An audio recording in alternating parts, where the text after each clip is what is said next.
차가운 백분 가루가 거친 피부 위로 두껍게 내려앉으며 붉게 타오르던 흉터를 억지로 덮어 누르고 있었으나 거울 속에 비친 여인의 눈동자는 마치 도살장에 끌려가는 짐승의 그것처럼 걷잡을 수 없이 흔들리고 있었다. 주인아씨인 화연은 서리의 턱을 거칠게 잡아채어 좌우로 돌려보며 혀를 차더니 옥으로 만든 분통을 탁 소리가 나도록 내려놓으며 날카로운 목소리로 쏘아붙였다.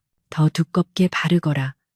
저 징그러운 화상 자국이 조금이라도 비치면 우리 가문의 명예가 땅에 떨어질 것이야. 내년이 오늘 해야 할 일은 그저 입을 다물고 고개만 끄덕이다가 사내에 정 떨어지는 눈초리를 받으며 조용히 물러나는 것뿐이라는 걸 명심해라. 서리는 숨조차 제대로 쉬지 못한 채 파들파들 떨리는 손을 치맛자락 속에 감추었고 심장은 꽹과리를 치듯 요란하게 울려대어 금방이라도 터져버릴 것만 같았다. 그녀의 왼쪽 뺨에서 턱까지 이어지는 끔찍한 화상 흉터는 어릴 적 부엌 아궁이에서 튀어오른 불똥이 남긴 저주였으나 오늘만큼은 그 저주를 비단 면사 뒤에 숨기고 양반과 규수 행세를 해야만 하는 기막힌 운명에 처해 있었다. 화연아 씨는 방바닥에 어지럽게 널려있는 비단 치마와 놀이개들을 발로 툭툭 차며 짜증 섞인 한숨을 내쉬었는데 이는 오늘 있을 선자리가 그녀에게 얼마나 귀찮고 끔찍한 일인지를 여실히 보여주는 것이었다. 소문으로 듣자 하니 상대인 김대감댁 도령은 책만 파고드는 고리타분한 새님인데다가 여인네의 아름다움보다는 사서삼경의 구절을 더 중히 여기는 괴짜라 하였으니 화려한 유희와 사교를 즐기는 화연에게는 감옥행이나 다름없는 혼처였다. 그녀는 자신의 고귀한 시간을 그런 재미없는 사내에게 낭비하느니 차라리 흉측한 외모를 가진 종년을 내보내어 단번에 퇴짜를 맞게 함으로써 이 지겨운 혼담을 깨트리려는 당돌하고도 잔인한 계략을 세운 것이었다. 천한 것이 비단 옷을 걸치니 제법 사람 꼴이 나는구나. 하지만 명심해라.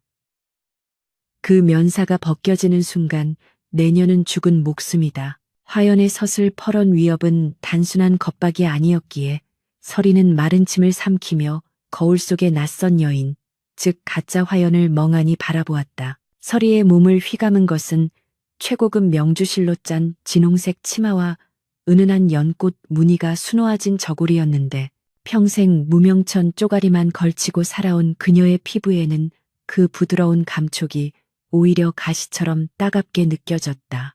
머리에는 화연아 씨가 아끼는 비취 떨잠을 꽂고 귀에는 은은한 빛을 내는 진주 귀걸이를 걸었으나 화려한 장신구들이 빛날수록 서리의 마음속 그늘은 더욱 깊고 어두워질 뿐이었다. 그녀는 흉터 때문에 사람들 앞에 나서지 못한 채 늘 부엌 구석이나 장독대 뒤에 숨어 지냈고 사람들이 짐승 보듯 던지는 경멸 어린 시선을 피하기 위해 고개를 숙이는 것이 습관이 되어버린 여인이었다. 그런 그녀가 감히 양반집 규수가 되어 대감댁 도령과 마주 앉아야 한다는 사실은 호랑이 굴에 맨몸으로 던져지는 것보다 더한 공포로 다가왔다. 그러나 주인아 씨의 명을 거역하는 것은 곧 죽음을 의미했기에 서리는 터져나오는 울음을 억지로 삼키며 영혼이 빠져나간 인형처럼 화연의 손길에 몸을 맡길 수밖에 없었다. 자, 이것이 마지막이다. 화연은 얇고 투명한 흰색 면사를 들어 서리의 얼굴을 덮어씌웠고 그 순간 세상은 안개 속에 갇힌 듯 흐릿해지며 서리의 흉측한 흉터 또한 하얀 장막 뒤로 모습을 감추었다. 면사 너머로 보이는 세상은 평소와 다를 바 없었으나 남들이 보는 서리의 모습은 이제 천한 종년이 아니라 신비로움을 간직한 명문가의 여식으로 탈바꿈해 있었다. 화연은 만족스러운 듯 입가에 비릿한 미소를 머금으며 서리의 옷매무새를 마지막으로 점검했고 서리는 면사 안에서 거칠게 몰아쉬는 숨소리가 새어나가지 않도록 입술을 꽉 깨물었다. 그녀는 비록 글을 배울 기회조차 얻지 못한 천비였으나 어깨 너머로 도련님들이 읽는 책을 훔쳐보며 글자를 익혔고 밤마다 몰래 촛불 아래서 책장을 넘기며 세상의 이치를 깨우친 영민한 머리를 가지고 있었다. 하지만 그 지혜 또한 흉터라는 낙인 앞에서는 아무런 쓸모가 없는 무용지물일 뿐이었고 오늘 그녀에게 필요한 것은 지혜가 아니라 그저 벙어리 흉내를 낼 수 있는 인내심 뿐이었다. 대문을 나서기 전 화연은 서리의 손에 작은 향주머니 하나를 쥐어주며 나지막이 속삭였는데 그 목소리에는 서늘한 살기가 서려 있었다. 거기 앉아서 아무 말도 하지 말고 그저 이 향주머니나 만지작거리며 딴청을 피우거라. 도령이 말을 걸어도 고개만 젓고 차를 권해도 마시는 신년만에 내년에 그 천한 목소리가 나오는 순간 내 계획은 물거품이 되고 너는 멍석마리를 당해 뒷산에 버려질 것이다. 서리는 떨리는 손으로 향주머니를 꽉 쥐었고 손톱이 손바닥을 파고드는 고통을 느끼며 정신을 다잡으려 애썼다. 밖에는 이미 화려하게 장식된 가마가 대기하고 있었고 영문을 모르는 하인들은 곱게 차려입은 여인이 나오자 허리를 깊이 숙이며 아기씨 나오셨습니까? 하고 인사를 올렸다. 평생 멸시만 받아오던 서리에게 쏟아지는 이깍듯한 존경은 달콤하기보다는 독이 든 성배처럼 위태롭고 어지러운 현기증을 불러일으켰다. 가마꾼들의 힘찬 구령소리와 함께 가마가 공중으로 떠오르자 서리는 좁은 가마 안에서 벽에 기대어 흐르는 눈물을 훔쳐냈다. 가마가 흔들릴 때마다 멀미가 솟구쳤고 지난날의 기억들이 주마등처럼 스쳐 지나갔다. 부모 얼굴도 모른 채 관비로 팔려와 화연아 씨의 몸종이 되었던 시절. 흉터 때문에 다른 종들에게조차 따돌림을 당하며 외톨이로 지냈던 수많은 밤들, 그리고 글을 읽을 줄 안다는 사실이 들통날까봐 몰래 흙바닥에 나뭇가지로 글자를 쓰며 외로움을 달랬던 순간들이 떠올랐다. 그녀에게 책은 유일한 친구이자 구원이었고 책 속의 세상에서만큼은 그녀도 흉터 없는 평범한 여인이 되어 자유롭게 날아다닐 수 있었다. 하지만 현실은 냉혹했고 지금 그녀는 자신의 의지와는 상관없이 거짓된 가면을 쓰고 누군가의 인생을 도둑질하러 가는 죄인이 되어 있었다. 과연 김도령이라는 사람은 어떤 인물일까? 소문대로 정말 고루하고 재미없는 사람일까? 아니면 그 또한 가면을 쓰고 세상을 속이는 인물일까? 하는 덧없는 호기심이 스멀스멀 피어올랐다. 가마는 한양의 번화한 거리를 지나 인적 드문 수성동 계곡을 향해 나아갔고 창밖으로 들려오는 시전 상인들의 호객 소리와 아이들의 웃음소리는 서리의 처지와 대비되어 더욱 비현실적으로 느껴졌다. 화연아 씨는 김도령이 시끄러운 주막이나 화려한 유리집을 싫어하고 조용히 자연을 벗삼아 대화 나누기를 즐긴다는 첩보를 입수하여 만남의 장소를 계곡 위정자로 정해두었다.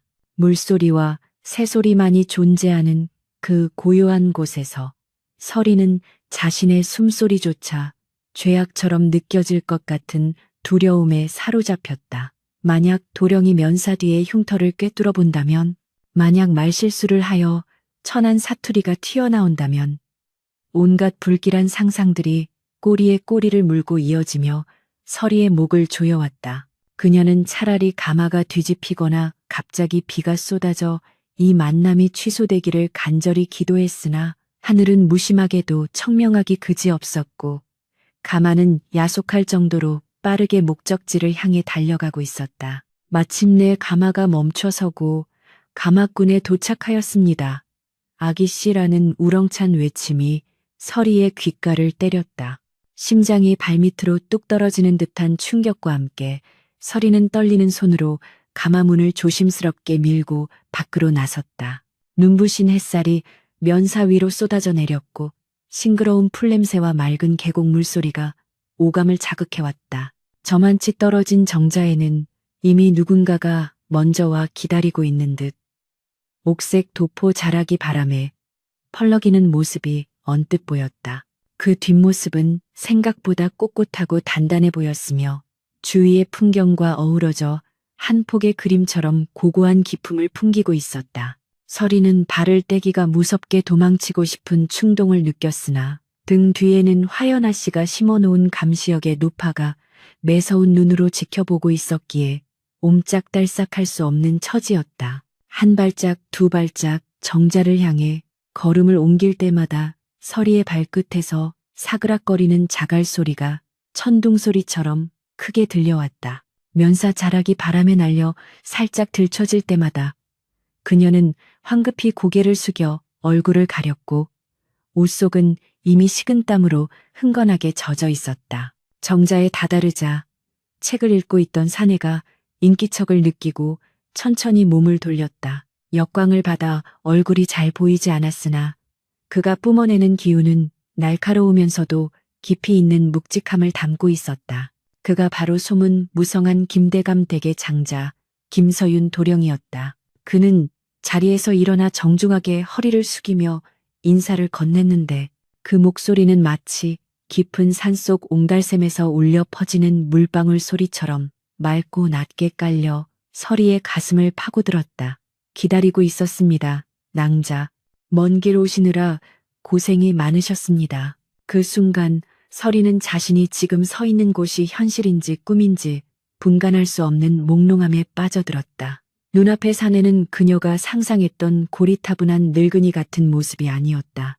맑은 눈빛과 단정하게 묶어올린 상투, 그리고 무엇보다 상대를 꿰뚫어 보는 듯하면서도 따뜻함을 잃지 않는 그 눈동자가 서리의 영혼을 붙잡고 놓아주지 않는 것만 같았다. 화연아 씨가 그토록 혐오했던 책벌레라는 별명 뒤에 이토록 청명한 기운을 가진 사내가 숨어 있었다는 사실에 서리는 당혹감을 감출 수 없었다. 그녀는 화연이 시킨 대로 아무 말 없이 고개만 살짝 숙여 답례를 했지만 면사 뒤에 감춰진 그녀의 눈은 호기심과 두려움 그리고 알 수 없는 설렘으로 격렬하게 일렁이고 있었다. 이제 돌이킬 수 없는 연극은 막을 올렸고 서리는 자신의 비천한 신분과 흉측한 얼굴을 숨긴 채 생전 처음 느껴보는 낯선 감정의 소용돌이 속으로 발을 내딛게 된 것이었다. 정자 주변을 감싸고 흐르는 계곡 물소리가 마치 천냥빚을 진 사람의 속타는 마음처럼 콸콸거리며 귓가를 때렸으나 정자 위 두 남녀 사이에는 숨막힐 듯한 침묵만이 감돌고 있었다. 김서윤 도령이 미리 준비해둔 닭이에서 피어오르는 뜨거운 김만이 그 정막을 가로지르며 허공으로 흩어질 뿐이었다. 서리는 무릎 위에 가지런히 올려둔 두 손을 어찌할 바 몰라 서로 꽉 쥐고 있었는데 손바닥에 배어 나온 땀 때문에 비단 치마가 축축하게 젖어 들어가는 것이 느껴졌다. 면사 너머로 힐끔 훔쳐본 도령의 모습은 실로 기이했다. 그는 서리의 외모나 옷차림을 훑어보며 값을 매기려는 여느 사내들과 달리 찻잔에 떠있는 잎사귀 하나하나를 세심하게 관찰하거나 먼 산등성이의 능선을 눈으로 늘으며 깊은 상념에 잠겨 있는 듯했다. 화연아 씨가 말했던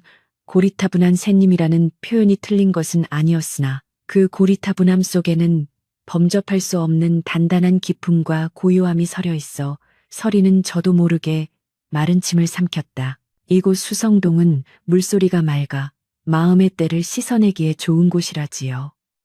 낭자께서는 어찌 생각하십니까?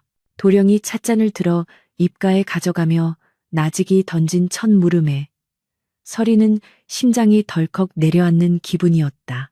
화연아 씨의 언명대로라면 고개만 젓거나 못 들은 척단청을 피워야 했다. 서리는 억지로 고개를 돌려 계곡 아래를 내려다보는 신음을 하며 속으로는 제발 더 이상 묻지 마십시오. 제발 저를 무시하고 가십시오. 라고 비명처럼 외치고 있었다.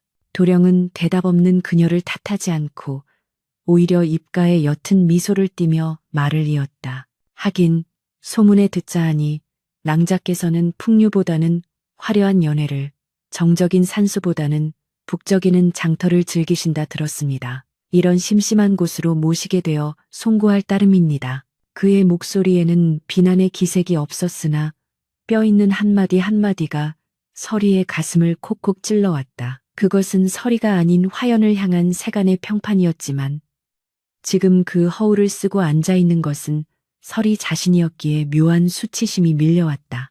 도령은 찻잔을 내려놓고 소매 안에서 낡은 서책 한 권을 꺼내어 탁자 위에 올려놓았다. 바람에 책장이 스르륵 넘겨지며 드러난 구절들은 서리가 주인집 서재 청소를 하며 몰래 훔쳐보았던, 그러나 뜻을 온전히 헤아리지 못해 밤새 끙끙 앓았던 바로 그 중용의 한 구절이었다.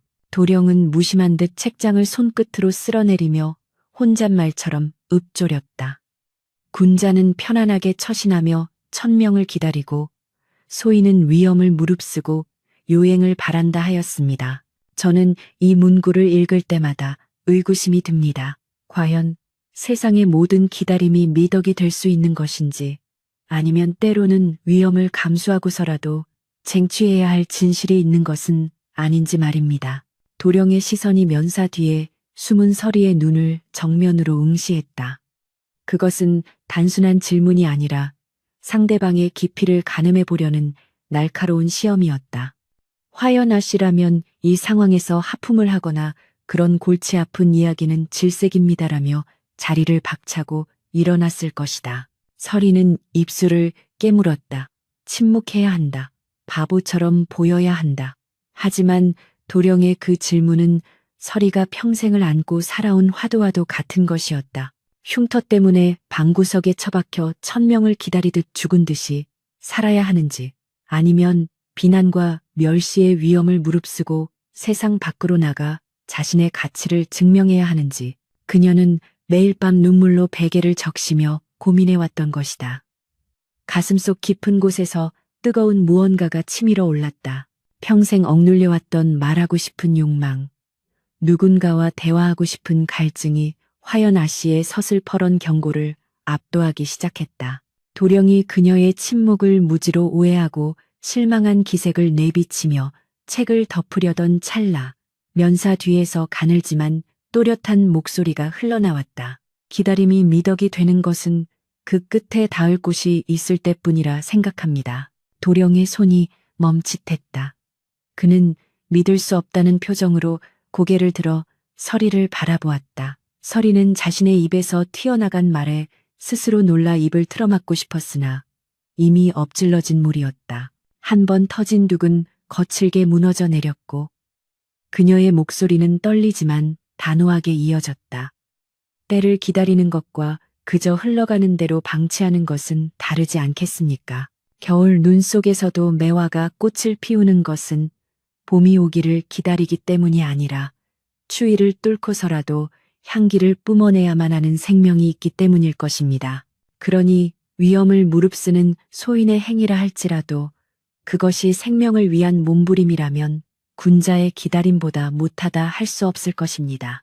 말을 마친 서리는 고개를 푹 숙였고 심장은 귓가에서 둥둥거리며 고막을 찢을 듯 울려댔다. 망했다. 이제 모든 것이 끝장났다. 그러나 예상과 달리 불호령은 떨어지지 않았고 대신 길고 무거운 정적이 흘렀다.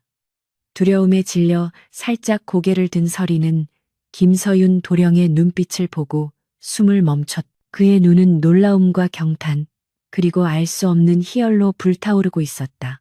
그는 마치 사막에서 오아시스를 발견한 여행자처럼 몸을 앞으로 기울이며 물었다. 낭자, 방금 그 말씀은 어느 주석서에서 보신 것입니까? 아니면 낭자의 생각입니까? 도령의 목소리는 아까보다 한층 더 들떠 있었고 격식을 차리던 딱딱함 대신 순수한 호기심이 가득 차 있었다. 서리는 황급히 손을 저으며 변명하려 했으나 도령은 기회를 놓치지 않고 꼬리에 꼬리를 무는 질문을 쏟아냈다. 그는 더 이상 그녀를 소문 속의 철없는 교수로 대하지 않았다. 그는 동등한 지적 동반자로서, 아니 어쩌면 자신보다 더 깊은 통찰을 지닌 스승을 대하듯 정중하면서도 열정적으로 대화를 이끌어갔다. 매화라 하셨습니까? 그렇다면 낭자께서는 눈에 보이는 화려한 꽃잎보다 보이지 않으나 천리를 가는 그 향기를 더 중히 여기시는군요. 도령은 찻잔에 차를 다시 채워 서리 앞으로 밀어주었다. 차 향기가 매화 향기처럼 은은하게 퍼져나갔다. 서리는 얼떨결에 찻잔을 받아들었고 따스한 온기가 손끝을 타고 전해져 왔다. 소문은 뜬구름과 같다더니 제가 오늘 큰 실수를 할 뻔했습니다. 세상 사람들은 낭자의 외면만을 보고 섣불리 판단하였으나 그 면사 뒤에 이토록 맑고 깊은 연못이 숨겨져 있을 줄은 꿈에도 몰랐습니다. 도령의 칭찬은 서리에게 기쁨보다는 뼈저린 아픔으로 다가왔다. 그가 칭찬하는 맑고 깊은 연못은 화연아 씨의 겉모습을 한 서리의 영혼이었지만 결국 그는 가짜 껍데기를 보고 있는 것이 아닌가. 만약 이 면사를 걷어내고 흉측한 화상 자국을 본다 해도 그가 여전히 맑다고 말해줄 수 있을까.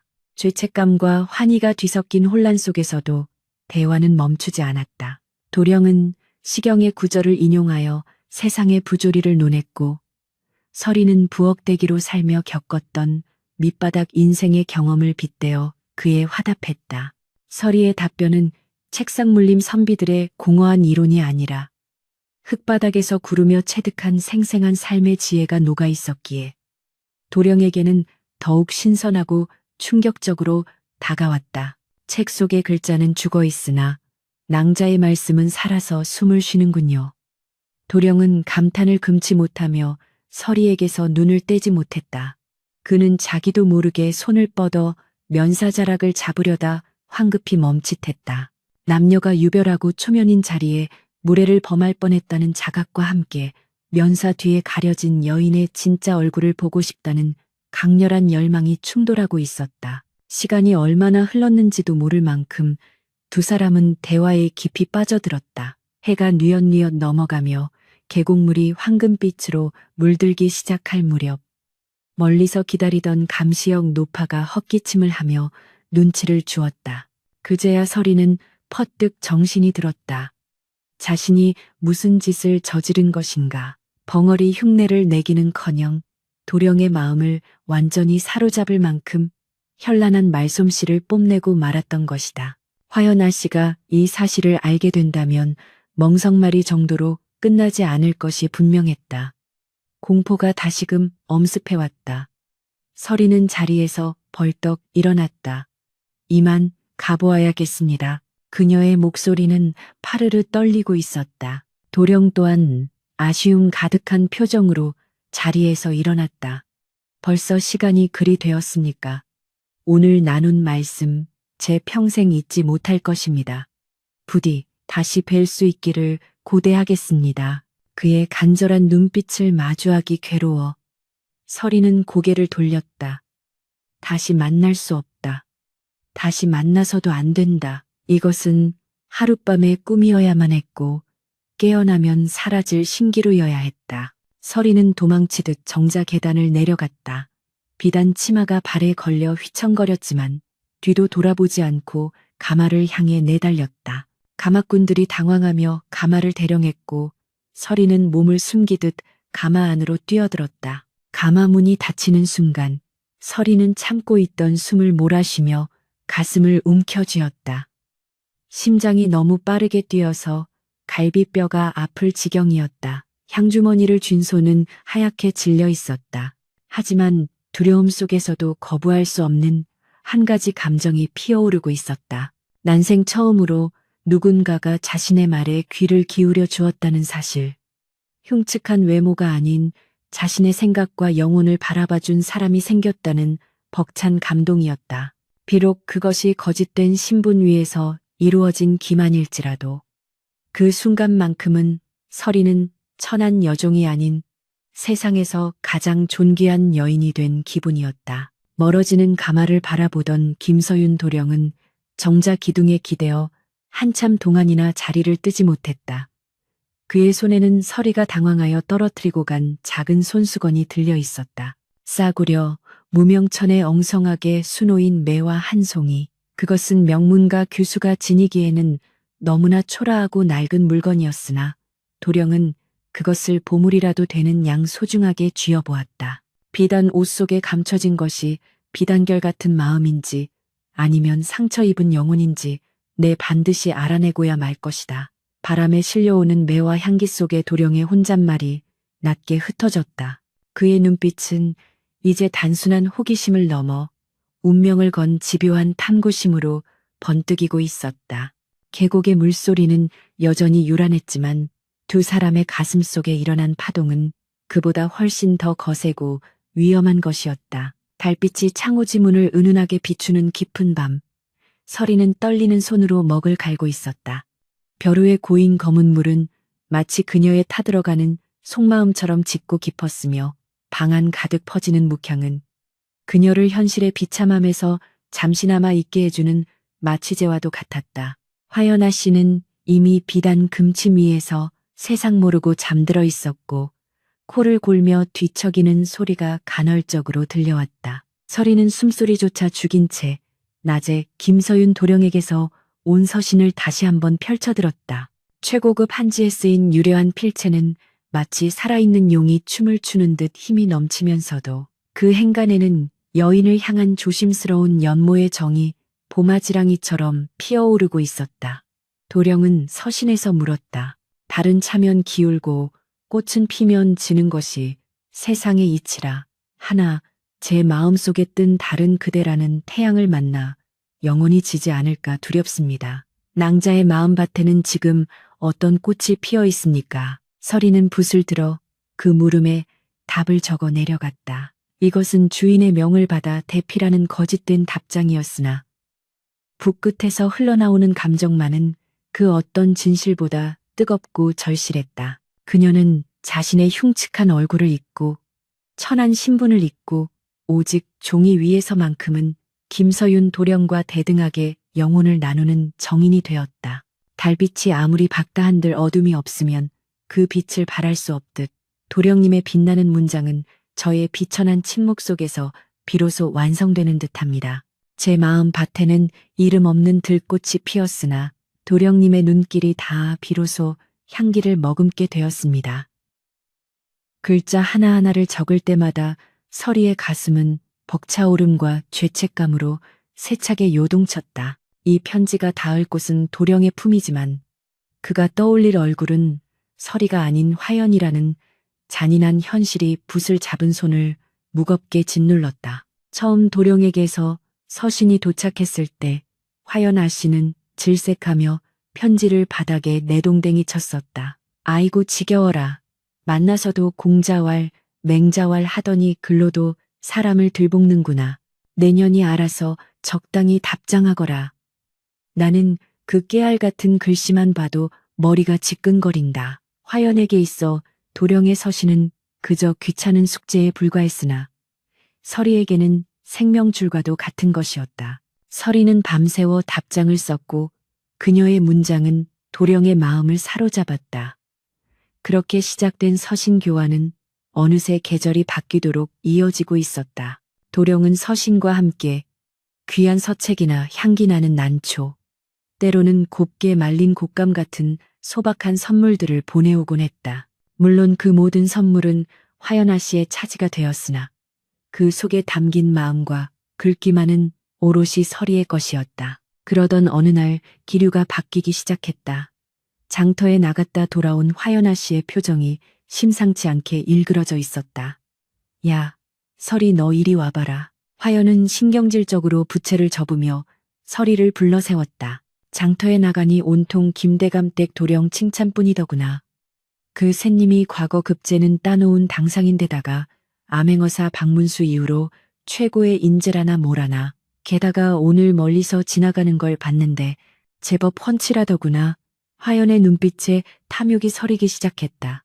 처음에는 그저 귀찮은 혼처를 떼어내기 위한 방패막이로 서리를 이용했지만 이제 김서윤 도령이 탐나는 사내라는 것을 알게 되자 상황이 달라진 것이다. 화연은 서리가 써놓은 답장을 낚아채어 훑어보았다. 비록 글 뜻을 온전히 이해하지는 못했으나 그 문장에서 풍겨나오는 기품과 애절함이 예사롭지 않다는 것쯤은 본능적으로 감지할 수 있었다. 이게 뭐냐? 마음밭에 들꽃? 아주 소설을 쓰고 있구나. 화연은 비웃음을 흘리며 서리가 쓴 편지를 구겨버렸다. 천한 것이 감히 양반 흉내를 내며 연애 노름을 하고 있어? 내년이 글 좀 안다고 우쭐대는 꼴을 더는 못 봐주겠구나. 내일부터는 내가 직접 답장을 쓸 테니 너는 붓을 놓거라. 서리는 벼락을 맞은 듯 멍해졌다. 붓을 놓으라는 말은 곧 그녀의 영혼을 잘라내라는 말과 같았다. 아씨, 하오나 도령님께서는 물리의 깊이를 중히 여기시어 갑자기 필체가 바뀌거나 문투가 변하면 의심하실 것입니다. 부디 서리가 바닥에 엎드려 애원했으나 화연은 오히려 싸늘한 눈초리로 그녀의 뺨을 후려쳤다. 짝 하는 소리와 함께 서리의 고개가 돌아갔고 흉터 위로 붉은 손자국이 겹쳐졌다. 건방진년. 누가 주인이고 누가 종인지 잊은 게냐? 의심? 그까지 사내 마음 하나 요리 못할까봐. 사내들은 다 똑같다. 적당히 아양 떨고 교태 부리는 글 몇 줄이면 사족을 못 쓰는 법이야. 내년에 그 고리타분하고 우울한 글 따위는 이제 필요 없다. 화연은 서리를 밀치고 문갑에서 새 종이를 꺼냈다. 그리고 서투른 솜씨로 붓을 놀려 큼지막하게 글을 쓰기 시작했다. 서리는 바닥에 주저앉아 그 모습을 지켜보았다. 화연이 써 내려가는 글은 천박하기 그지없었다. 도령님, 언제 또 뵙나요? 보내주신 비단이 참 곱더이다. 다음에는 산호 놀이개를 받고 싶습니다. 맞춤법조차 틀린 그 얄팍한 문장들이 도령에게 전해진다고 생각하니 서리의 가슴은 억장이 무너지는 듯했다. 그것은 도령에 대한 모욕이자 지금까지 쌓아온 두 사람만의 정신적 성체를 무너뜨리는 테러였다. 화연은 쓴 편지를 만족스러운 듯 바라보며 콧노래를 흥얼거렸다. 내일 하인을 시켜 이것을 보낼 것이다. 그리고 이제부터 도령이 보내오는 모든 서신은 내가 먼저 읽을 것이니 너는 손도 대지 마라. 만약 몰래 읽다가 걸리면 그날로 네 눈을 파버릴 줄 알아라. 서리는 피맛이 배어 나오는 입술을 깨물며 물러나왔다. 자신의 방, 아니 부엌 한 구석에 깔린 지푸라기 위로 돌아온 서리는 소리 없는 오열을 토해냈다. 흉터가 욱신거렸다. 마치 가면이 벗겨지고 다시금 흉측한 괴물로 돌아간 듯한 수치심과 절망감이 온몸을 휘감았다. 도령은 이제 화연의 저급한 편지를 받고 무슨 생각을 할까? 실망할까? 아니면 화연의 말대로 사내들은 다 똑같아서 오히려 그런 교태를 더 좋아할까? 어떤 경우든 서리에게는 지옥이었다. 그녀가 세상과 소통하던 유일한 통로가 빛을 향해 뻗어있던 유일한 줄기가 무참히 잘려나간 것이다. 며칠 후 예상대로 김서윤 도령에게서 답장이 왔다. 화연은 득이양양한 표정으로 편지를 뜯었다. 그러나 편지를 읽어내려가는 화연의 미간이 점점 찌푸려졌다. 뭐야? 무슨 말이 이렇게 어려워? 화이불치, 화을부치, 가 뭐고, 나기 부른, 카을부치, 이 뭐란 말이냐? 화연은 짜증을 내며 편지를 바닥에 던졌다. 서리는 떨리는 눈으로 바닥에 떨어진 편지를 훔쳐보았다. 도령의 필체는 여전했으나 어딘가 모르게 날카롭고 차가운 기운이 서려 있었다. 보내주신 서신 잘 보았습니다. 다만 지난번 논하였던 매화의 절개는 어디 가고 갑자기 산호 놀이개를 논하시니 혹여 제 마음을 시험하고자 하시는 농인지요. 낭자의 진심이 붓끝이 아닌 다른 곳에 있는 듯하여 마음이 어지럽습니다. 도령은 의심하고 있었다. 갑자기 달라진 상대방의 태도에 당혹스러워하면서도 예의를 갖추어 우회적으로 질문을 던지고 있는 것이었다. 서리는 안도감과 동시에 더 큰 두려움을 느꼈다. 도령은 껍데기가 아닌 알맹이를 보는 사람이었다. 화연의 얄팍한 속임수는 그에게 통하지 않았다. 하지만 화연은 이 위기를 감지하지 못했다. 오히려 도령이 자신을 무시한다며 분개했다. 이 새님이 진짜 까다롭게 구네. 시험? 농? 그래, 어디 한번 제대로 놀아보자. 화연은 밖으로 나가 동네에서 글줄이나 쓴다는 훈장을 돈으로 매수해오라고 하인에게 시켰다. 돈을 얼마든지 줄 테니 아주 유식하고 어려운 말로 도배를 해서 편지를 써오라고 해. 감히 나를 가르치려 들어? 화연의 무지와 오만은 폭주하고 있었다. 그녀는 남의 손을 빌려서라도 도령을 굴복시키고 그를 자신의 장식품으로 만들 작정이었다. 그날 밤 서리는 잠을 이룰 수 없었다. 마당에는 하인들이 분주하게 오가며 훈장이 써준 대필 편지를 받아오느라 소란스러웠다. 거짓 위에 거짓이 쌓이고 기만 위에 기만이 덧칠해지고 있었다. 이대로 가다가는 모든 것이 파국을 맞이할 것이 뻔했다. 도령은 결국 화연의 실체를 알게 될 것이고 그 분노는 가장 약한 고리인 서리에게로 향할 것이다. 도망쳐야 할까? 아니면 죽음으로써 이 비극을 끝내야 할까? 서리는 품속에서 도령이 처음에 주었던 이제는 향기가 다 날아간 향주머니를 꺼내 쥐었다. 낡은 천조각에서 희미하게 남아있는 매와 향기가 코끝을 스쳤다. 기다림이 미덕이 되는 것은 그 끝에 닿을 곳이 있을 때뿐이라. 서리는 첫 만남 때 자신이 했던 말을 되뇌었다. 지금 그녀의 기다림 끝에는 무엇이 있는가? 낭떠러지 뿐이었다. 하지만 이대로 주저앉아 화연의 인형으로 비참한 최후를 맞이할 수는 없었다. 서리의 눈빛이 어둠 속에서 차갑게 빛났다. 그녀는 자리에서 일어나 부엌칼을 찾아 숫돌에 갈기 시작했다. 쓱, 쓱, 소름 끼치는 소리가 정막을 갈랐다. 그것은 누군가를 해하려는 사리가 아니라 자신의 운명을 탐참하고 있는 썩은 동아줄을 끊어내겠다는 결연한 의지의 표현이었다. 다음 날, 김서윤 도령의 집으로 훈장이 대필한 화려한 문장의 편지가 배달되었다. 그러나 그 편지 봉투 안에는 누구도 모르게 서리가 밤새 눈물로 써내려간 작은 쪽지 하나가 깊숙이 숨겨져 있었다. 그것은 그녀가 할 수 있는 최후의 도박이자 사랑하는 이를 기만해서 구하기 위한 처절한 몸부림이었다. 매화는 추위의 향기를 팔지 않습니다. 껍데기에 현혹되지 마시고 부디 마음의 눈을 뜨소서. 서유는 훈장에 현란하지만 영혼 없는 편지를 읽으며 고개를 갸웃거리다가 바닥에 떨어진 작은 쪽지를 발견했다. 익숙한 필체 그리고 뼈 있는 한마디. 서윤의 눈동자가 거세게 흔들렸다. 그는 자리에서 벌떡 일어났다. 지난 몇 달간 느꼈던 위화감의 실체가 안개 속에서 서서히 모습을 드러내고 있었다.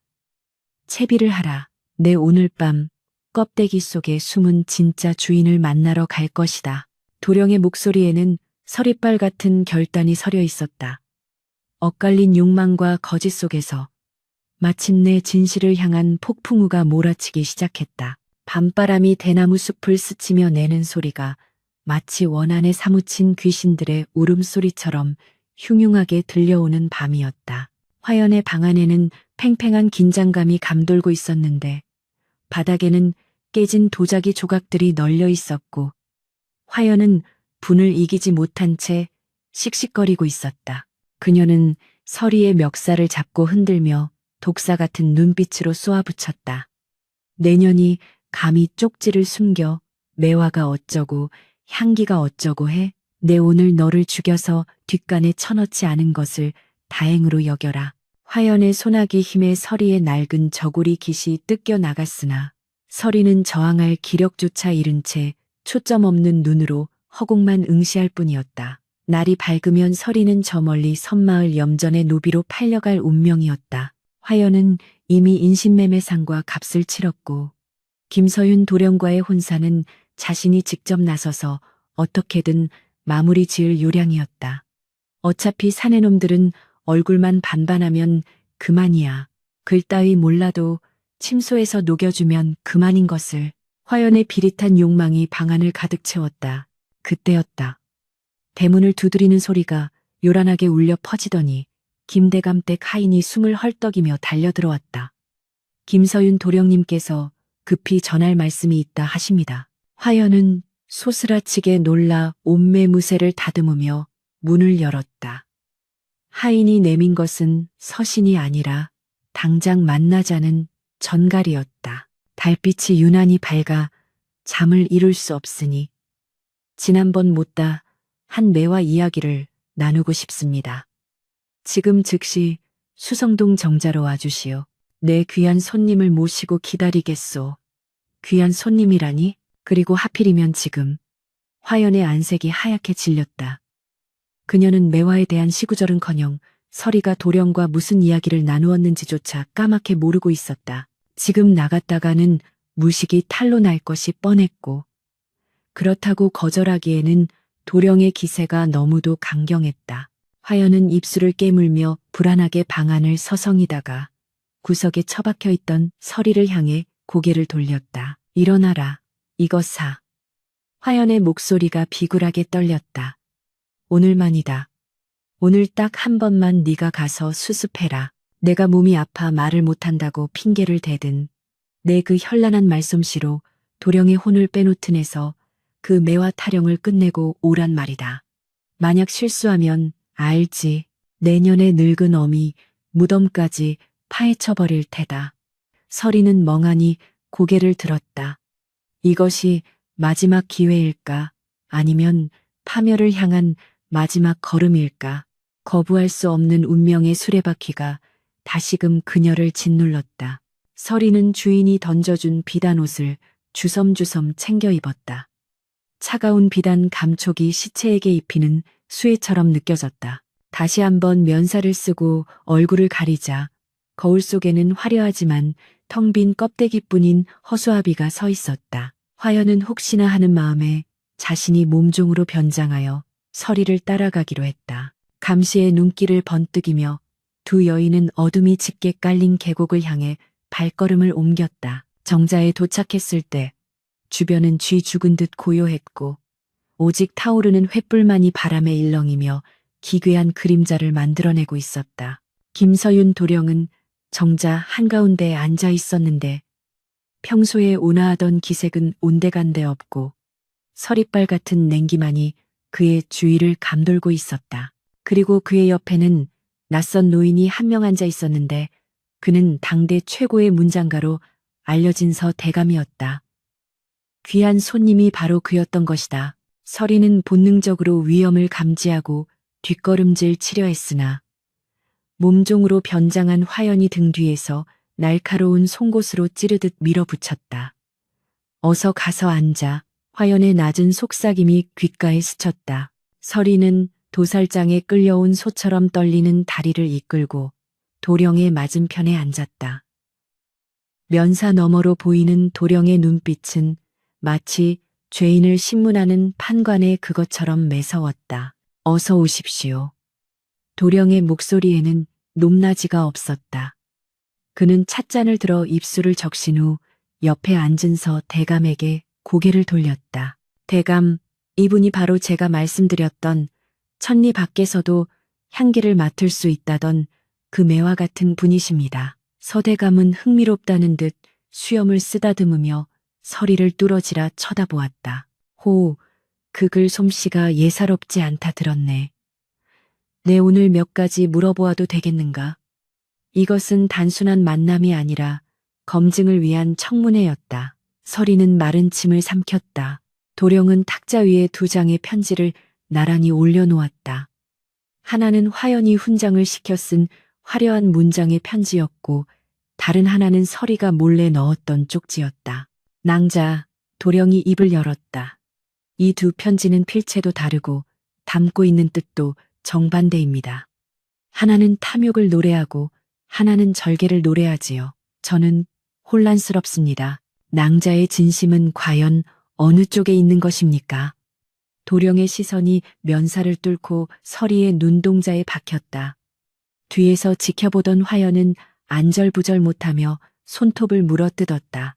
만약 서리가 여기서 쪽지에 대해 실토한다면 모든 것이 끝장이었다. 화연은 헛기침을 하며 서리에게 신호를 보냈다. 탐욕 쪽이라고 해. 산후 놀이개가 가지고 싶었다고 해. 라는 무언의 압박이었다. 그러나 서리는 더 이상 화연의 인형이 아니었다. 그녀는 탁자 위에 놓인 자신의 쪽지를 바라보았다. 매화는 추위의 향기를 팔지 않는다. 그 한 줄의 문장이 그녀의 가슴 속에서 뜨거운 불덩이가 되어 타올랐다. 서리는 천천히 입을 열었다. 목소리는 떨렸지만 그 울림은 명확했다. 물건의 화려함은 눈을 멀게 하지만 마음의 향기는 영혼을 깨우는 법입니다. 저는 산후놀이개보다 도령님께서 보내주신 말린 국화꽃 한 송이가 더 귀하였습니다. 그 말은 정답이자 화연에 대한 반역 선언이었다. 뒤에서 숨죽이고 있던 화연의 얼굴이 분노로 일그러졌다.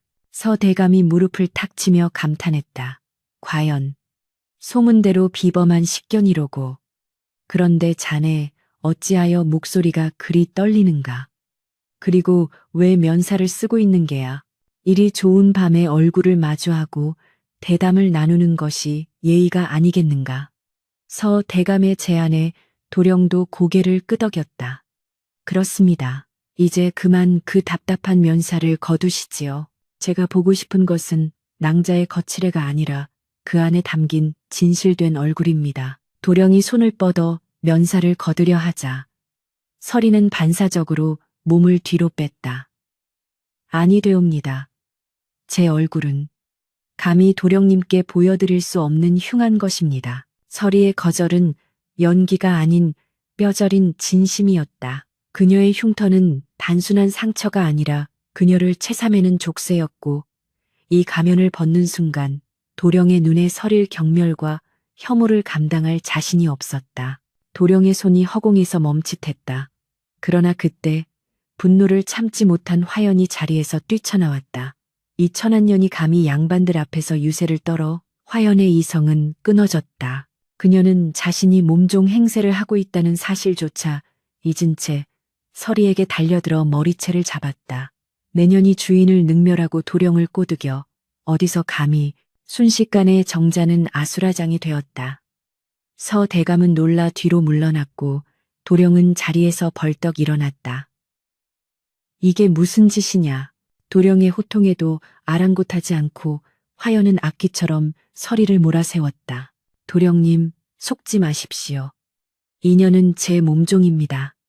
얼굴에 끔찍한 화상 자국이 있는 괴물 같은 년이라고요. 제가 시키는 대로 그리나 끄적이는 대필쟁이일 뿐입니다. 화연은 서리의 저항을 뿌리치고 기어이 면사 자락을 거칠게 낚아챘다. 찌익하는 소리와 함께 얇은 천이 찢겨나갔고 어둠 속에 감춰져 있던 진실이 적나라하게 드러났다. 달빛이 서리의 얼굴을 비췄다. 왼쪽 뺨을 타고 턱 밑까지 이어지는 붉고 우툴두툴한 화상 흉터. 그것은 마치 용암이 흐르다 굳은 것처럼 기괴하게 일그러져 있었고 하얀 백분으로도 감출 수 없는 비극의 낙인이었다. 정자 안에는 숨 막히는 정적이 흘렀다. 바람 소리조차 멈춘 듯 했다. 서리는 비명조차 지르지 못한 채 바닥에 주저앉아 고개를 푹 숙였다. 두 손으로 얼굴을 가리려 했지만 떨리는 손가락 사이로 흐르는 눈물은 막을 수 없었다. 모든 것이 끝났다. 이제 경멸과 조롱, 그리고 매질만이 남았으리라. 서리는 차라리 이 자리에서 혀를 깨물고 죽고 싶은 심정으로 눈을 질끈 감았다. 화연은 헐떡이는 숨을 몰아쉬며 흉하게 드러난 서리의 얼굴을 손가락질했다. 보십시오. 보셨습니까? 저 흉측한 꼴을 감히 저런 얼굴로 도령님을 넘보다니. 이게 기만이 아니고 무엇이겠습니까? 화연은 승리감에 도취되어 떠들어댔다. 그녀는 도령이 서리의 외모에 역겨움을 느끼고 당장 내치리라 확신했다. 그리고 그 분노를 이용해 자신은 피해자인 척 연기하며 상황을 반전시킬 계획이었다. 저는 전연의 요사스런 현올림에 속아 대피를 허락했을 뿐입니다. 저를 용서해 주십시오, 도령님. 그러나 김서윤 도령의 반응은 화연의 예상과는 전혀 달랐다. 그는 화연을 거들떠 보지도 않았다. 그의 시선은 오직 바닥에 엎드려 떨고 있는 서리에게 고정되어 있었다. 그의 눈동자는 처음에는 놀라움으로 커졌으나 이내 깊은 슬픔과 연민 그리고 알 수 없는 분노로 일렁였다. 도령은 천천히 아주 천천히 서리에게 다가갔다. 비단신이 자갈을 밟는 소리가 서리의 귀에 천둥처럼 들려왔다. 도령은 서리 앞에 한쪽 무릎을 꿇고 앉았다. 그리고 떨고 있는 서리의 손을 부드럽게 감싸 쥐었다. 서리는 감전된 듯 몸을 움찔했으나 도령은 그 손을 놓아주지 않았다. 고개를 드십시오. 도령의 목소리는 낮고 묵직했으나 그 어느 때보다 따뜻했다. 서리는 고개를 저으며 거부했다. 보지 마십시오. 제발, 저는 괴물입니다. 천한 종년입니다. 그녀의 목소리는 울음 섞인 신음처럼 터져 나왔다. 하지만 도령은 단호했다. 그는 손을 뻗어 서리의 턱을 조심스럽게 들어 올렸다. 서리는 억지로 도령과 눈을 마주치게 되었다. 그녀는 도령의 눈에서 혐오감을 찾으려 했으나 그곳에 있는 것은 자신의 영혼을 비추는 맑은 거울뿐이었다. 도령은 손가락 끝으로 서리의 흉터를 조심스럽게 스쳤다. 거친 피부의 감촉이 그의 손끝에 전해졌다. 괴물이라니요. 제 눈에는 그저 험한 불길 속에서도 살아남은 세상에서 가장 강인한 꽃 한 송이가 보일 뿐입니다. 도령의 말에 서리의 눈에서 참았던 눈물이 댐이 무너지듯 쏟아져 내렸다. 도령은 자리에서 일어나 화연을 향해 몸을 돌렸다. 그의 눈빛은 방금 전과 달리 서리빨처럼 차갑게 변해 있었다. 그대는 비단 옷을 입고 고운 얼굴을 가졌으나 그 속에는 썩은 악취가 진동하는구려. 내 오늘 비로소 알았소. 흉터는 얼굴에 있는 것이 아니라 남을 짓밟고 기만하려는 그대의 마음속에 깊게 패여 있다는 것을. 화연은 도령의 서슬퍼런 일갈에 뒷걸음질 쳤다. 도령님, 어찌 저런 천한 것에게. 도령은 소매에서 서리가 썼던 쪽지를 꺼내어 화연의 면전에 던졌다. 종이가 팔랑거리며 바닥에 떨어졌다. 이 쪽지의 주인은 명백하다. 글은 마음의 거울이라 했거늘. 짐승만도 못한 네가 어찌 감히 매화의 절개를 논하려 했느냐. 여봐라. 도령의 호령의 어둠 속에서 대기하던 포졸들이 들이닥쳤다. 화연의 얼굴이 사색이 되었다. 그녀는 자신이 파남정에 스스로 빠졌음을 깨달았으나 이미 돌이킬 수 없는 강을 건넌 뒤였다. 이 여인을 당장 관하로 끌고 가라. 양반을 사칭하고 혼인을 빙자하여 사기를 치려한 죄, 그리고 무고한 사람을 핍박하고 폭행한 죄를 물을 것이다. 포졸들이 화연을 결박하자 그녀는 발버둥치며 고래고래 소리를 질렀다. 이건 모함이야. 내가 양반이야. 이거 놓지 못해? 그러나 그녀의 외침은 공허한 메아리가 되어 계곡 속으로 사라졌다. 끌려가는 화연의 뒷모습을 보며 서리는 멍하니 그 자리에 굳어 있었다. 가면은 벗겨졌고 진실은 드러났다. 하지만 벌거벗겨진 채 세상 앞에 던져진 그녀는 이제 어떻게 해야 할지 알 수 없었다. 그때 도령이 다시 서리에게 다가와 자신의 겉옷을 벗어 그녀의 어깨에 덮어주었다. 따스한 온기와 함께 묵향이 확 끼쳐왔다. 밤바람이 찹니다. 그만 일어나시지요. 도령이 내민 손은 굳건했고 그 손을 잡아야 할지 말아야 할지 망설이는 서리의 눈동자는 여전히 불안하게 흔들리고 있었다. 비극의 밤은 지나가고 있었으나 새벽이 오기 전에 어둠은 가장 짙고 깊은 법이었다. 폭풍우가 휩쓸고 지나간 자리에 비로소 투명한 아침 햇살이 내려앉듯 소란스러웠던 수성동 계곡의 밤은 가고 거짓없는 명징한 새벽이 밝아오고 있었다. 김서윤 도령의 별채 서재에 멍하니 앉아있는 서리는 창호지 문 너머로 들려오는 참새 소리에 깜짝 놀라 어깨를 움츠렸는데 이는 지난밤의 일이 현실인지 꿈인지 분간할 수 없는 몽롱함 때문이었다. 그녀가 입고 있던 화려한 비단옷은 벗겨졌고 대신 도령이 내어준 소박하지만 정갈한 무명옷이 몸을 감싸고 있었으나 그 감촉은 그 어떤 비단보다 포근하고 안락하게 느껴졌다. 방 한구석에 놓인 청동 거울을 물끄러미 바라보던 서리는 습관적으로 손을 들어 왼쪽 뺨의 흉터를 가리려다 멈칫했다. 거울 속의 여인은 여전히 흉측한 화상 자국을 지니고 있었으나 눈동자만큼은 더 이상 도망치려 하지 않고 자신의 상처를 정면으로 응시하고 있었다. 평생을 그림자 속에 숨어 자신을 부정하며 살아왔던 그녀가 단 하룻밤 사이에 누군가의 온전한 사람으로 인정받았다는 사실은 뼈에 사무치는 전율과 함께 새로운 두려움을 동시에 몰고 왔다. 과연 내가 이 과분한 행복을 누려도 되는 것일까? 이것이 신기루처럼 사라져버리면 나는 다시 지옥으로 떨어지는 것은 아닐까 하는 불안감이 가슴 한구석을 무겁게 짓눌렀다. 그때 문 밖에서 기침하셨습니까? 하는 나직한 목소리와 함께 김서윤 도령이 탕약을 들고 들어왔다. 그의 표정은 지난밤의 서리빨 같던 기세는 온데간데 없고 마치 오랫동안 병석에 누운 아내를 돌보는 지아비처럼 다정하고 평온해 보였다. 밤새 마음고생이 심하셨을 텐데 몸은 좀 어떠십니까? 놀란 가슴을 진정시키는데 좋은 약재를 다려왔으니 드시지요. 도령이 건넨 탕약 그릇에서는 쌉싸름하면서도 은은한 향기가 피어올랐다. 서리는 떨리는 손으로 그릇을 받아들었고 따뜻한 온기가 손바닥을 타고 심장까지 전해지는 듯하여 목이 메어왔다. 도령님, 어찌 저 같은 천한 것에게 이리 귀한 대접을 하십니까? 저는 죄인입니다. 주인을 속이고 도령님을 기만하였으니 관아에 끌려가 곤장을 맞아도 시원치 않을 몸입니다. 서리가 울먹이며 바닥에 엎드리려 하자 도령은 황급히 탕약 그릇을 내려놓고 그녀의 어깨를 잡아 일으켜 세웠다. 그의 눈빛은 단호하면서도 깊은 연민을 담고 있었다. 기만이라 하셨습니까?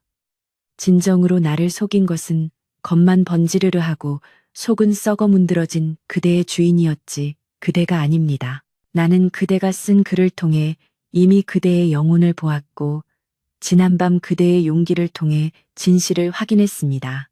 신분이나 외모 따위는 사람이 만들어낸 허상일 뿐 내게 중요한 것은 나와 마음을 나눌 수 있는 유일한 벗이자 정인이 바로 그대라는 사실입니다. 도령의 고백은 단순한 위로가 아니라 세상을 향한 선전포고와도 같은 묵직한 울림이 있었다. 서리는 그제야 참았던 눈물을 터뜨리며 도령의 가슴에 얼굴을 묻었고 도령은 조심스럽게 그녀의 등을 토닥이며 굳어있던 그녀의 마음을 어루만져 주었다. 평생을 짐승 취급받으며 살아온 서리에게 자신의 존재 자체를 귀하게 여겨주는 사람의 등장은 세상을 다시 태어나게 하는 개벽과도 같은 사건이었다. 하지만 두 사람의 사랑이 결실을 맺기까지는 넘어야 할 산이 첩첩산중이었다. 화연아 씨가 관아에 끌려가고 서리의 정체가 밝혀졌다는 소문은 삽시간에 한양 바닥에 퍼져나갔고 호사가 들은 입을 모아 김서윤 도령이 미쳐서 괴물 같은 종년에게 홀렸다고 떠들어댔다. 김대감댁 문지방이 닳도록 친척들과 지인들이 찾아와 가문의 수치라며 혀를 찾고 도령의 부친인 김대감은 대로하여 붓을 꺾어버리고 식음을 전폐하기에 이르렀다. 내 놈이 기어이 사달을 내는구나. 천한 것도 모자라 얼굴까지 망가진 계집을 며느리로 들이겠다니. 내 눈에 흙이 들어가기 전에는 절대 안 된다.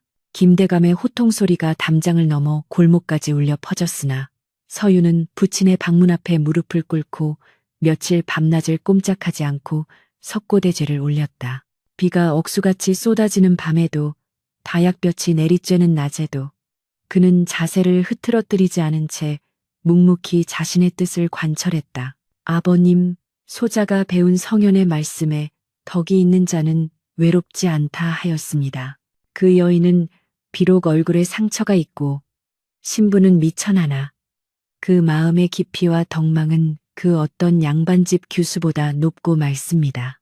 껍데기만 화려한 인형을 며느리로 맞이하여 평생을 가식 속에서 사느니 차라리 세상의 조롱을 받을지언정 진실된 영혼과 함께 늙어가고 싶습니다. 부디 소자의 어리석은 눈이 아닌 마음의 눈을 믿어주십시오. 서윤의 목소리는 갈라지고 쉬어 있었으나 그 속에 담긴 의지는 바위처럼 단단했다.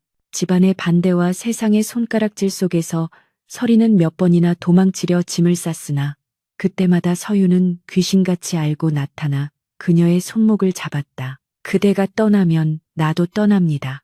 내게 벼슬도 가문도 그대 없이는 아무런 의미가 없습니다. 그의 절박한 호소에 서리는 다시 주저앉을 수밖에 없었다. 그녀는 자신을 위해 모든 것을 건 사내를 배신할 수 없었고 이제는 그와 함께 비바람을 맞을 각오를 다지게 되었다. 결국 자식이기는 부모 없다고 했던가 아니면 서윤의 지극한 정성이 하늘에 닿았던 것일까. 김대감은 쓰러지기 직전인 아들의 모습을 보고 긴 한숨을 내쉬며 문을 열었다. 내 고집을 누가 꺾겠느냐. 허나 명심해라. 네가 선택한 길이다. 앞으로 닥칠 모든 시련과 멸시는 오롯이 너희 둘이 감당해야 할 몫이다. 그것은 허락이라기보다는 체념에 가까웠으나 두 사람에게는 천군만마를 얻은 듯한 기쁨이었다. 그렇게 우여곡절 끝에 혼례 날짜가 잡혔다. 하지만 그 혼례는 여느 양반가의 그것처럼 화려하고 요란하지 않았다. 하객이라고는 가까운 친지 몇몇과 지난번 정자에서 두 사람을 지켜보았던서 대감이 전부였고 혼례청 또한 조촐하게 차려졌다. 사람들은 수군거렸다. 신부 얼굴이 흉측하여 차마 남들에게 보여줄 수가 없어 도둑 장가를 드는 게지. 하지만 혼례청에 들어서는 신랑 신부의 표정은 그 누구보다 당당하고 밝았다. 서리는 연지곤지를 찢고 화려한 화롯을 입었으나 얼굴의 흉터를 가리기 위해 두꺼운 분칠을 하지 않았다. 그녀는 있는 그대로의 자신의 모습을 드러내기로 결심했다. 족두리를 쓰고 고개를 숙인 채 대례청에 들어서는 그녀의 손은 파르르 떨리고 있었으나 맞은편에서 기다리는 서윤의 따뜻한 시선을 느끼며 한 발 한 발 힘차게 내디뎠다. 마침내 맞절을 하고 합 한 줄을 나누어 마시는 순간 서윤은 하객들 앞에서 보란 듯이 서리의 손을 꽉 잡았다. 그것은 세상의 편견에 맞서 내 여자는 내가 지키겠다는 무언의 선언이었다. 주례를 맡은 서대감은 흐뭇한 미소를 지으며 덕담을 건넸다. 옥은 돌 속에 숨어 있어도 그 빛을 잃지 않는 법이니 두 사람의 인연이 바로 그러하네. 겉모습에 현혹되지 않고 서로의 진심을 알아보았으니 이보다 더 아름다운 부부가 어디 있겠는가. 부디 검은 머리 팥불이 되도록 서로를 아끼고 보듬으며 살아가시게. 첫날 밤 원앙금 짐이 깔린 신방에서 두 사람은 비로소 세상의 소음으로부터 완전히 분리되어 오롯이 서로만을 마주하게 되었다. 촛불이 일렁이며 벽에 두 사람의 그림자를 길게 드리웠다. 서윤은 서리의 머리에 꽂힌 비녀를 조심스럽게 빼내고 그녀의 얼굴을 감싸 쥐었다. 서리는 부끄러움과 긴장감에 눈을 내리깔았으나 서윤은 그녀의 흉터 위에 부드럽게 입을 맞췄다. 이 상처는 그대가 살아온 치열한 삶의 증거이자 나를 만나기 위해 견뎌온 인내의 훈장입니다. 내게는 이 흉터마저도 매와 꽃잎처럼 고귀하고 아름답게 보입니다. 서윤의 진심 어린 고백에 서리의 눈가에서 다시금 눈물이 주르륵 흘러내렸다. 그것은 슬픔의 눈물이 아니라 평생의 한과 응어리가 씻겨 내려가는 치유의 눈물이었다. 서리는 떨리는 목소리로 답했다. 서방님, 저를 어둠 속에서 꺼내주셔서 제게 이름과 목소리를 찾아주셔서 감사합니다. 이 생명이 다하는 날까지 서방님의 눈과 귀가 되어 못난 저를 아껴주신 은혜에 보답하며 살겠습니다. 세월은 유수와 같이 흘러 어느덧 10년이라는 시간이 지났다. 한양 외곽의 조용한 마을, 작은 서당에서는 아이들의 글 읽는 소리가 랑랑하게 울려 퍼지고 있었다. 그곳의 훈장은 다름 아닌 김서윤이었고 그의 곁에서 아이들에게 먹가는 법과 예절을 가르치는 이는 바로 설이었다. 서윤은 벼슬길에 나아가는 대신 시골로 내려와 후학을 양성하며 안빈낙도의 삶을 택했다. 처음에는 흉측한 얼굴의 안주인을 보고 기겁하던 마을 사람들도 서리의 지혜롭고 인자한 성품에 감화되어 이제는 그녀를 마을의 어머니처럼 따르고 존경하게 되었다. 서리는 더 이상 자신의 얼굴을 가리지 않았다. 그녀는 밭일도 하고 이웃의 경조사를 챙기며 때로는 서윤과 마주 앉아 시를 짓고 토론을 벌이는 당당한 안주인으로 살아가고 있었다. 어느 늦은 봄날 서당 마당에 심어놓은 매화나무에서 꽃비가 흩날리는 오후였다. 서윤과 서리는 큰 마루에 나란히 앉아지는 꽃잎을 바라보며 차를 마시고 있었다. 그들의 무릎에는 어느새 훌쩍 자란 딸아이가 잠이 들어 있었는데 아이의 얼굴은 서윤을 닮아 맑고 성품은 서리를 닮아 영민하였다. 서윤이 찻잔을 내려놓으며 서리의 손을 잡았. 그의 손에는 세월의 흔적인 주름이 잡혀 있었으나 그 온기만은 처음 만났던 수성동 계곡의 그날처럼 여전히 따뜻했다. 부인, 기억나시오? 우리가 처음 만났던 날, 그대가 했던 말이오. 매화는 추위의 향기를 팔지 않는다고 했지요. 서리는 수줍게 웃으며 고개를 끄덕였다. 그녀의 미소 속에서 왼쪽 뺨의 흉터도 자연스럽게 주름지며 마치 세월이 만들어낸 하나의 무늬처럼 편안해 보였다. 어찌 있겠습니까? 그 한마디가 저를 살렸고 서방님을 제게 데려다 주었는걸요. 서리가 대답하자 서유는 그녀의 어깨를 감싸 안으며 먼 산을 바라보았다. 세상 사람들은 여전히 겉모습에 현혹되어 진짜 보석을 보지 못하고 지나치곤 하오. 허나 우리는 알지 않소. 진정한 아름다움이란 눈에 보이는 것이 아니라 시련 속에서도 꺾이지 않는 마음과 서로를 향한 변치 않는 신뢰 속에 있다는 것을 말이오. 나는 다시 태어난다 해도 1000번 만번 그대를 찾아내어 내 사람으로 만들 것이오. 서윤의 말에 서리는 가슴이 벅차올라 말없이 그의 손을 꽉 잡았다. 바람이 불어와 매와 향기가 두 사람을 감쌌다. 껍데기를 벗어 던지고 알맹이로 만난 두 사람의 사랑은 지지 않는 마음의 꽃이 되어 영원히 그윽한 향기를 뿜어내고 있었다. 한때는 천한 노비였고 흉측한 괴물이라 손가락질 받던 여인. 그러나 이제는 한 사내의 지극한 사랑 속에서 세상 누구보다 존귀한 꽃이 된 설이. 그녀의 이야기는 겉모습만이 전부라 믿는 어리석은 세상에 던지는 조용한 파동이자 진실한 사랑은 모든 조건을 뛰어넘는다는 것을 증명하는 아름다운 전설이 되어 사람들의 입에서 입으로 전해지게 되었다. 비록 눈에 보이는 꽃잎은 언젠가 지고 말지만 마음밭에 심은 덕과 사랑의 향기는 영원토록 사라지지 않는 법이다. 세월의 수레바퀴는 멈추지 않고 굴러 어느덧 강산이 2번이나 변한다는 20년의 시간이 흘렀으나 김서윤과 서리가 털을 잡은 산자락 아래 서당인 매주컨의 풍경은 예나 지금이나 변함없이 고요하고 평온하기 그지없었다. 뜰 앞에 늙은 매화나무는 거친 껍질을 훈장처럼 두른 채 더욱 짙은 향기를 뿜어내고 있었고 그 아래 평상에는 이제는 중년의 태가 완연한 서리가 콩을 고르며 옅은 미소를 짓고 있었다. 그녀의 얼굴에 자리 잡은 붉은 화상 흉터는 세월의 주름과 어우러져 더 이상 흉측한 상처가 아닌 마치 오래된 도자기에 생긴 빙혈처럼 고풍스럽고 은은한 기품을 자아내고 있었다. 마을 사람들은 더 이상 그녀를 흉터 있는 여인이라 부르지 않았고 지혜롭고 인자한 매주컨 안방마님이라 칭송하며 존경을 표하곤 했다. 서당 안에서는 서윤의 낭낭한 글 읽는 소리 대신 이제는 청년이 된 제자들의 힘찬 토론 소리가 담장을 넘어 들려오고 있었으니 이는 서윤이 심어놓은 학문의 씨앗이 울창한 숲을 이루었음을 보여주는 증거였다. 그날은 유독 날이 차고 바람이 매서워 늦가을의 정취가 겨울의 문턱을 넘나드는 날이었다. 한양에서 이름난 도가의 자제인 민도령이 매주컨을 방문한다는 기별에 아침부터 집안이 분주했다. 민도령은 김서윤의 명성을 듣고 배움을 청하러 온다 하였으나 실상은 서윤과 서리의 고명딸인 연하를 눈여겨보고 혼담을 넣기 위해 찾아오는 것임이 공공연한 비밀이었다. 연하는 어미인 서리를 닮아 손재주가 좋고 아비인 서윤을 닮아 학식이 깊었으나 외모만큼은 서윤의 맑은 눈매와 서리의 고운 인매를 쏙 빼닮아 흉터 하나 없이 청초한 미인으로 자라났다.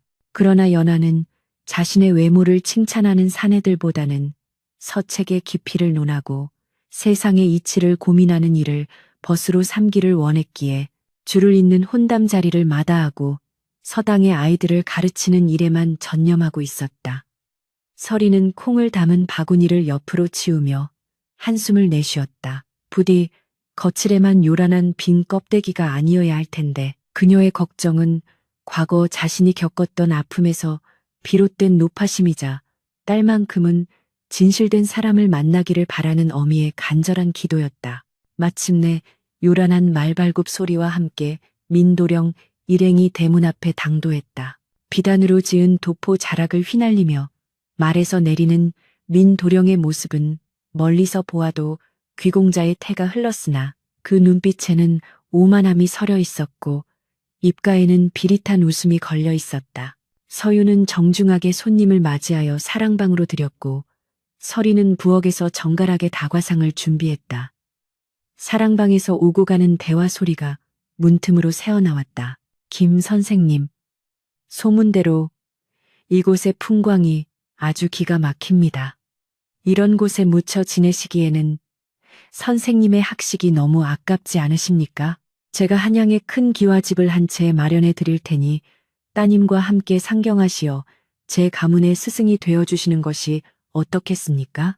민도령의 말은 겉으로는 스승에 대한 예우를 갖춘 듯 했으나 속내에는 돈과 권력으로 사람을 매수하려는 얄팍한 계산이 깔려 있었다. 서유는 허허 웃으며 찻잔을 들어 올렸다. 물고기가 물을 떠나 살 수 없듯 선비는 자연을 벗삼아 안분지족하는 것이 도리일세. 자네의 호의는 고마우나 내게는 이 낡은 초가와 매화나무 한 그루면 족하네. 민도령은 서윤의 거절을 이해할 수 없다는 듯 미간을 찌푸렸으나 이내 화제를 돌려 연화에 대한 이야기를 꺼냈다. 듣자 하니 따님께서 재색을 겸비하셨다 들었습니다. 여인이 그를 알아 무엇하겠습니까만 그래도 제 짝이 되려면 어느 정도 말귀는 알아들어야 하지 않겠습니까? 한번 뵙고 싶습니다. 그의 말투에는 여인을 남성의 장식품 정도로 여기는 천박한 인식이 고스란히 묻어났다. 부엌에서 이를 듣고 있던 서리의 손이 부들부들 떨렸다. 과거 화연아 씨가 자신을 대하던 태도, 그리고 김서윤 도령을 만나기 전 겪었던 무 사내들의 경멸 어린 시선이 떠올라 가슴이 답답해졌다. 그때 사랑방 문이 열리고 연화가 다과상을 들고 들어갔다. 연화는 단정한 옥색 저고리를 입고 고개를 숙인 채 들어섰으나 그 기품은 화려한 비단옷을 입은 민도령을 압도하고도 남음이 있었다. 민도령은 연화의 미모의 넋을 잃고 뚫어져라 쳐다보며 무례하게 물었다. 낭자, 고개를 들어보시오. 과연 소문대로 절세기로군. 내 낭자를 위해 비단과 폐물을 잔뜩 가져왔으니 어서 나와 확인해 보지 않겠소? 연화는 조용히 다과상을 내려놓고 차분한 목소리로 답했다. 도령님, 귀한 걸음 해주셔서 감사합니다. 하오나 제가 즐기는 것은 비단이나 폐물이 아니라 묵향과 흙냄새입니다. 가져오신 물건들은 더 필요한 분들에게 나누어 주시는 것이 좋을 듯합니다.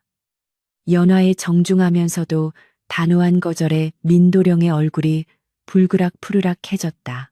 감히 시골 훈장의 딸이 대가댁 도령의 호의를 무시하다니 자존심에 큰 상처를 입은 것이었다. 분위기가 싸늘하게 식어가던 찰나 대문 밖에서 웅성거리는 소리와 함께 하인의 다급한 외침이 들려왔다. 아니, 이 거지가 어디라고 함부로 들어오려 해. 썩 꺼지지 못할까. 무슨 일인가 싶어 서윤과 설이 그리고 민도령과 연화가 모두 마당으로 나갔다. 대문 앞에는 누더기를 걸친 늙은 노파 하나가 지팡이에 의지한 채 서 있었는데 뿜어내는 악취가 진동을 하였고 얼굴은 병색이 완연하여 금방이라도 쓰러질 듯 위태로워 보였다. 하인이 빗자루를 들고 노파를 쫓아내려 하자 민도령이 코를 막으며 인상을 찌푸렸다. 에이, 재수없게. 귀한 손님이 와 계신데 감히 거지가 얼씬거리다니. 여봐라, 당장 저 늙은이를 멍석마리하여 마을 밖으로 내다버려라. 민도령의 호통에 하인들이 머뭇거리며 노파에게 다가갔다. 노파는 힘없는 목소리로 물 한 모금만 하고 애원했으나 민도령은 발길질을 하는 시냅을 하며 위협했다. 그 순간 연화가 하인들을 가로막고 나섰다. 멈추십시오. 아무리 행색이 초라하다 하나 사람입니다. 어찌 짐승대하듯 하십니까? 연화는 주저없이 노파에게 다가가 더러운 손을 잡고 부축했다. 할머니, 괜찮으십니까? 이리 들어오셔서 욕이라도 하시지요. 연화의 옷에 노파의 때가 묻었으나 그녀는 개의치 않았다. 민도령은 기가 막히다는 듯 혀를 찼다. 낭자, 그 더러운 손을 놓으시오. 천한 것에 때가 묻으면 씻어도 지워지지 않는 법이요. 어찌 양반과 규수가 채통 없이. 민도령의 말이 채 끝나기도 전에 뒤에서 지켜보던 서리가 천천히 노파에게 다가갔다. 서리는 노파의 얼굴을 뚫어지라 쳐다보았다. 헝클어진 머리카락과 때 묻은 얼굴 사이로 보이는 희미한 윤곽. 세월의 풍파에 찌들고 병들어 알아보기 힘들었지만 서리의 기억 속에 깊이 각인된 그 눈매는 변하지 않았다. 탐욕과 오만으로 번들거렸던 그 눈동자는 이제 회한과 공허함으로 가득 차 있었으나 분명 그녀였다. 서리의 입에서 나직한 탄식이 흘러나왔다. 아씨, 화연 아씨 아니십니까? 그 말에 노파가 고개를 번쩍 들었다. 초점 없던 노파의 눈동자가 서리의 얼굴, 특히 왼쪽 뺨의 흉터에 머물렀다. 순간 노파의 몸이 사시나무 떨듯 떨리기 시작했다. 너는 20년 전 자신의 죄가 밝혀져 관아로 끌려갔던 화연.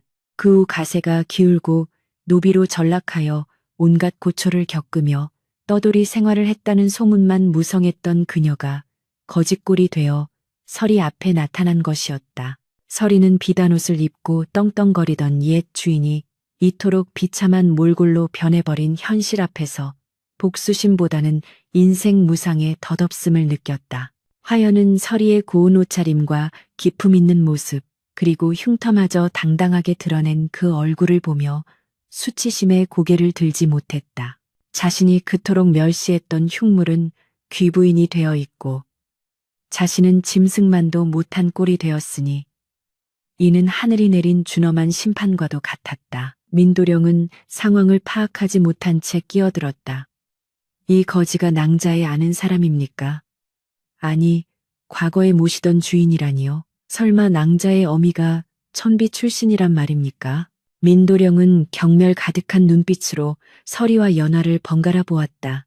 그때 침묵을 지키던 김서윤이 앞으로 나서며 민도령 앞을 가로막았다. 그의 표정은 온화했으나 눈빛만은 서리빨처럼 차가웠다. 자네는 비단 옷을 입었으나 눈이 멀었고 귀는 열려 있으나 마음이 닫혀 있구려.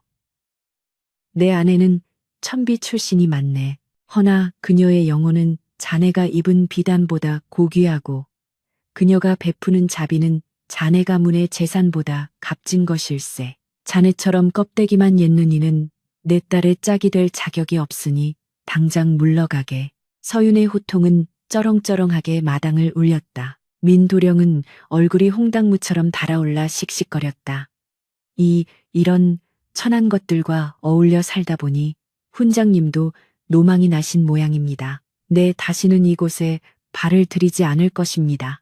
민도령은 황급히 말에 올라타 도망치듯 사라졌다.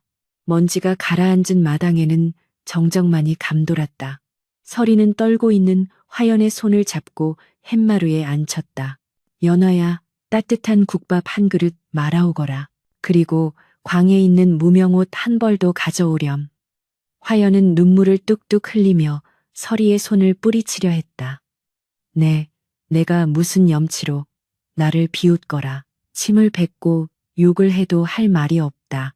서리야, 아님, 제가 죽을 죄를 지었습니다. 화연의 목소리는 갈라지고 쉰 소리가 났다. 서리는 화연의 더러운 손을 자신의 따뜻한 두 손으로 감싸 쥐었다. 지난 세월 원망도 많이 했고 미워도 했습니다.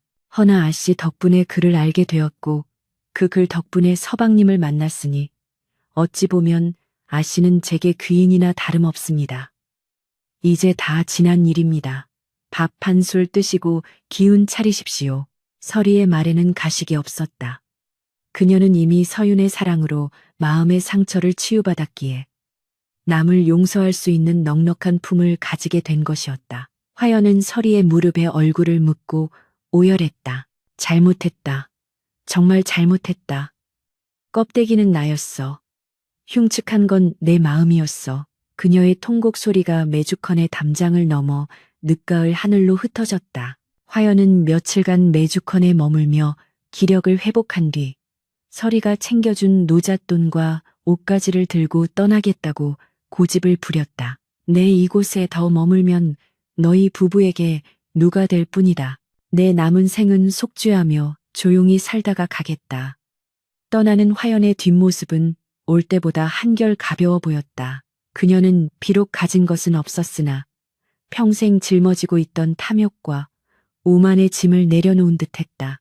대문 앞에서 배웅하던 서리와 연화, 그리고 서유는 멀어지는 화연의 그림자를 오랫동안 바라보았다. 그날 밤 서윤과 서리는 다시 매화나무 아래 평상에 앉았다. 하늘에는 보름달이 휘영청 밝게 떠 있었고 달빛을 머금은 매화나무 가지가 바람에 흔들리며 그림자를 드리웠다. 서윤이 서리의 어깨를 감싸 안으며 물었다. 후회하지 않소? 밉지 않았소? 서리는 밤하늘을 올려다보며 잔잔한 미소를 지었다. 미움은 마음의 흉터를 남기지만 용서는 그 흉터 위에 새살을 돋게 한다고 서방님께 배웠습니다. 오늘 저는 제 마음속에 남아있던 마지막 흉터마저 깨끗이 지운 듯합니다. 서유는 고개를 끄덕이며 서리의 손을 잡았다. 그렇소. 향기 없는 꽃은 벌을 부르지 못하고 덕이 없는 사람은 사람을 남기지 못하는 법이지. 오늘 우리 연화가 자네를 닮아 마음의 향기가 짙은 아이로 자랐음을 확인했으니 내 여한이 없구려. 두 사람은 서로를 마주보며 웃음 지었다. 늙어가는 서로의 얼굴에 주름이 늘어갈수록 두 사람 사이의 신뢰와 사랑은 더욱 단단하게 여물어가고 있었다.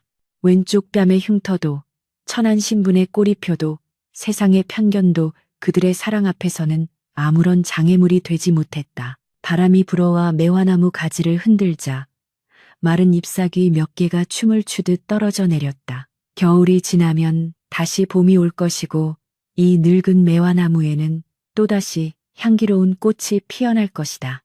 사람의 인연 또한 그러하여 진실된 마음을 심은 자리에는 언제나 아름다운 결실이 맺힌다는 것을 매주컨의 풍경은 묵묵히 증명하고 있었다. 전설처럼 전해지는 서리와 김서윤의 이야기는 껍데기에 현혹되어 살아가는 세상 사람들에게 여전히 은은한 매화 향기처럼 퍼져나가며 진정한 아름다움이 무엇인지를 일깨워주는